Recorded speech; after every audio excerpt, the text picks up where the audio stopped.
మీరు BC minority general minority కలిపి లెక్క చేయండి మళ్ళీ ఒకసారి. నేను కూడా డబల్ కలిపి 2.48 డబల్ కలిపినట్టారు అంతే.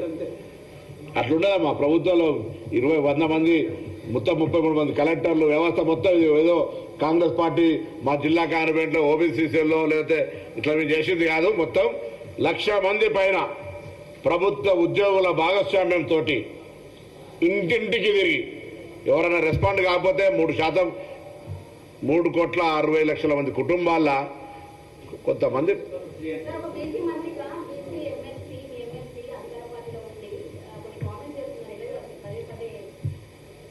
కొద్దిగా ఆయనగా పీసీసీ ప్రెసిడెంట్ గారు వస్తారు, వారు మాట్లాడతారు. నేను ఇలా బీసీకి సంబంధించిన పార్టీకి సంబంధించినటువంటి అంశం, నేను పార్టీకి సంబంధించిన అంశం వారు మాట్లాడతారు. దానికి సంబంధించిన పార్టీ నేను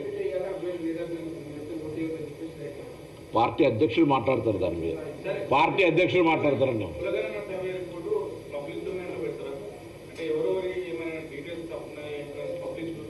మేము దాన్ని ఫ్రిడ్జ్లో పెట్టాం, బీరువాలో పెట్టాం.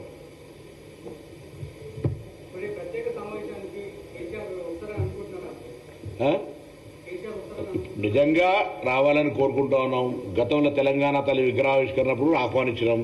ఇవాళ బీసీలకు సంబంధించి మీ పార్టీకి సంబంధించినటువంటి ఏదైనా సలహా సూచనలు ఇవ్వాలనుకుంటే, బీసీలకు న్యాయం కావాలని కోరుకుంటే రమ్మని ఆహ్వానిస్తుంది. దానికి ఇప్పుడు నేను ప్రత్యేకించి మళ్ళీ ఈ కార్యక్రమం ఆహ్వానించేది లేదు. ఎందుకంటే శాసనసభకు సంబంధించిన కార్యదర్శి గారు అందరు శాసనసభ్యులను ఆహ్వానిస్తున్నారు. ప్రతిపక్ష నాయకుడు వారిని కూడా ఆహ్వానించారు. వస్తున్నారా ఆడా వచ్చేది పోయేది ప్రతిసారి ఇన్విటేషన్ ఎవ్రీ సెషన్కి ఇయ్యేది ఉండదు కదా. We welcome. పెద్ద ఆయనగా గౌరవం రమ్మని కోరుతాం. అందరు మా ప్రతి ఒక్కరు రమ్మని కోరుతున్నారు. శాసనసభ్యులందరూ విధిగా శాసనసభకు రావాలి. ఇంత పెద్ద ఉత్సవాలు అందరూ పాల్గొనాలి. ఇది పలిగిన వర్గాల మీరు అనుభవిస్తే కూడా తీసుకుంటాం.